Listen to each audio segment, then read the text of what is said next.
बहुत समय पहले एक विशाल साम्राज्य में एक राजा था। नाम था राजा वीरसेन।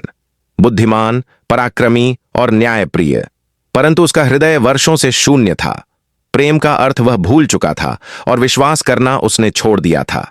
इसी राज्य के एक छोर पर, नगर की भीड़ भाड़ से दूर, रहती थी नैना, एक सुंदर युवती जिसकी आंखों में गहराई थी पर चेहरे पर मुस्कान नहीं। लोग उसे नाम से नहीं, उसकी पहचान से जानते थे, एक वेश्या। कई वर्षों से वह इस जीवन को जी रही थी। कोई उसे अपनाता नहीं था, कोई उसके दुख को समझता नहीं था।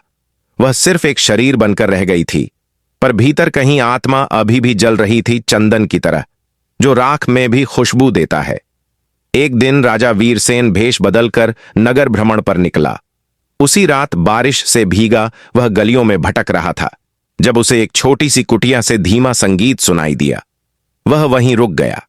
भीतर से वह स्वर आ रहा था, नैना का। उसने गाया, मैं देह नहीं, मैं आत्मा हूं, छू सको तो मन से छू। इन आंखों में आग नहीं, अब बस राख बची है चंदन की। राजा स्तब्ध रह गया।